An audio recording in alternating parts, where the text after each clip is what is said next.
Honorable mentions: Marcus Allen. Allen's mid-career lull didn't stop the Hall of Fame from calling in 2003. Despite the 4-season stretch during which he shared carries with Bo Jackson, Allen finished his NFL career with 17,654 yards from scrimmage and 144 rushing and receiving touchdowns. Campbell. Similar to Allen, longevity prevented Campbell from finishing within the top 10 here. He spent only 8 seasons in the NFL, but his 5 seasons of 1,300 plus rushing yards demanded attention. Campbell racked up 9,407 rushing yards and 74 touchdowns in only 115 games. Bill Sayers. Injuries robbed Sayers of a promising career, but when healthy, he was special.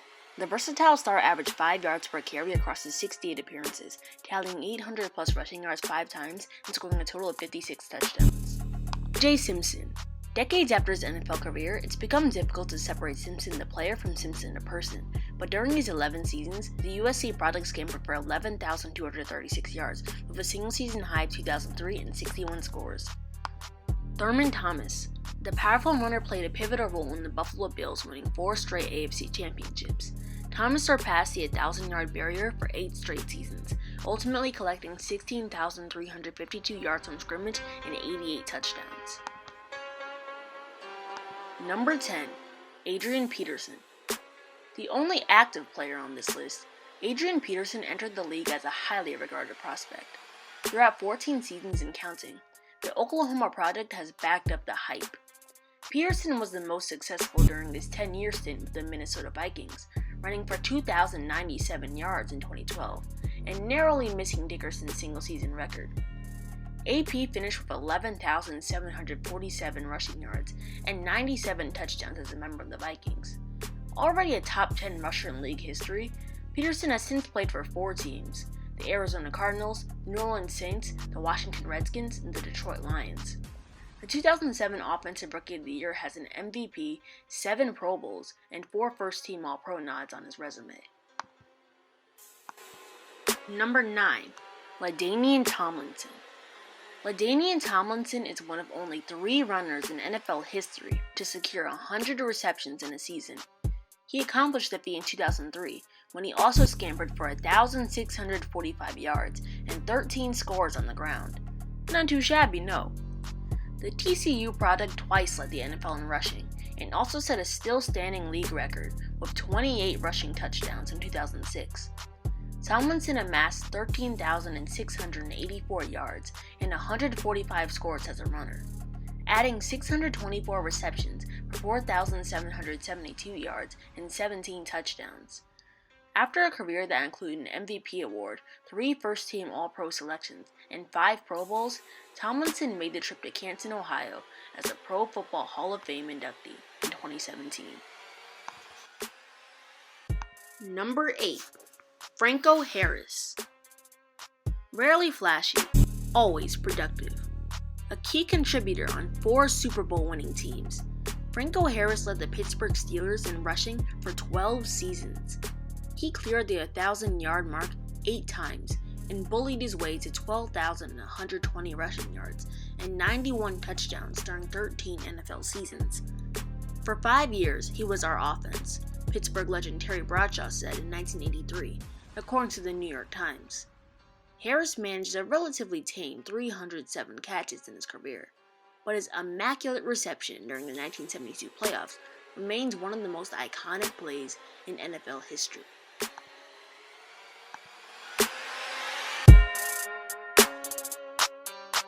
Number 7. Tony Dorsett. Had a strike not shown in the 1982 campaign, Tony Dorsett would have opened his career with 9 straight 1,000-yard efforts. Nevertheless, he posted 8 such years with a single season high of 1,646. By the time Dorsett retired in 1988, his 12,739 yards ranked second all-time behind only Walter Payton. The 1977 Offensive Rookie of the Year, Dorsett earned a first-team All-Pro selection in 1981, 4 Pro Bowl nods, and a space in Canton as a member of the 1994 class. He also won a Super Bowl with the Dallas Cowboys in the 70s.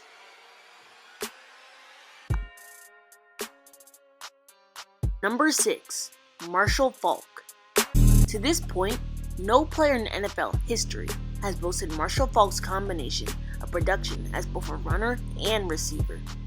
Not only does he rank 12th with 12,279 rushing yards, but the former Indianapolis Colts and St. Louis Rams star has the most receiving yards, 6,875, and second most receptions, 767, by a running back.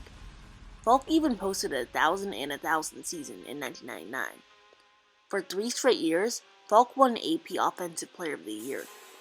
He earned 7 Pro Bowl nods and 3 first-team All-Pro appearances, and he also won the Super Bowl with the Rams in 1999. Number 5. Eric Dickerson. Eric Dickerson wasted no time announcing himself as an NFL superstar. During his debut season for the Los Angeles Rams, the SMU product cruised to 1,808 yards and 18 touchdowns on the ground, with 51 catches for 404 yards and 2 more scores. Would you believe he won Rookie of the Year? In his second year, Dickerson broke O.J. Simpson's single-season rushing record with 2,105 yards. People talk about the greatest runners, Dickerson told Ryan and Walker of The Undefeated. Some say Walter Payton is the best, some say O.J., some may say me, some say Jim Brown. I just say, I'm good. In 1986, Dickerson took home Offensive Player of the Year while earning one of his 6 Pro Bowl nods and one of his first 5-team All-Pro appearances. Dickerson, who also paced the NFL in rushing with the Indianapolis Colts in 1988, had 13,259 rushing yards in his Hall of Fame career.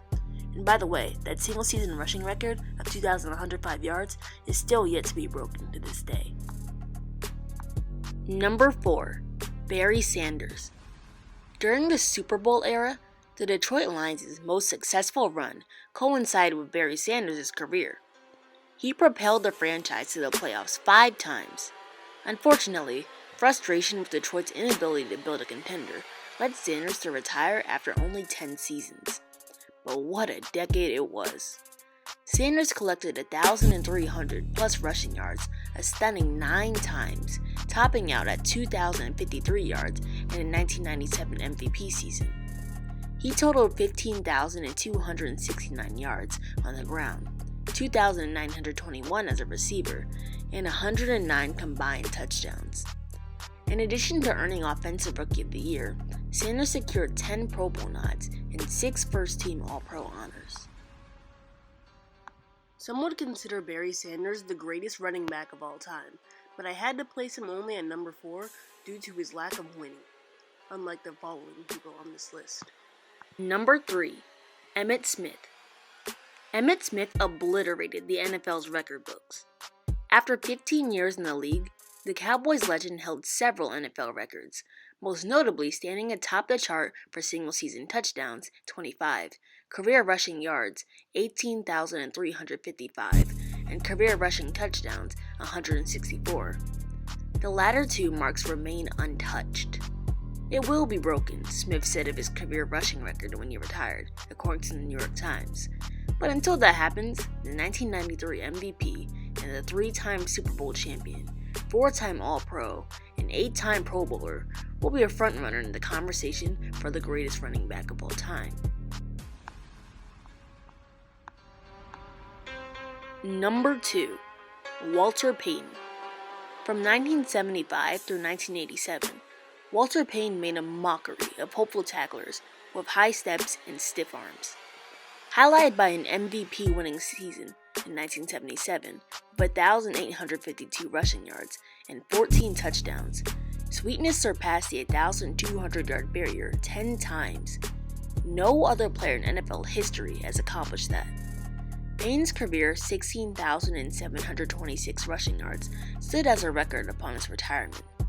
Sweetness still ranks 3rd all-time in yards from scrimmage, 21,264. Among his Hall of Fame-worthy list of accomplishments are 9 Pro Bowls and 5 first-team All-Pro nods.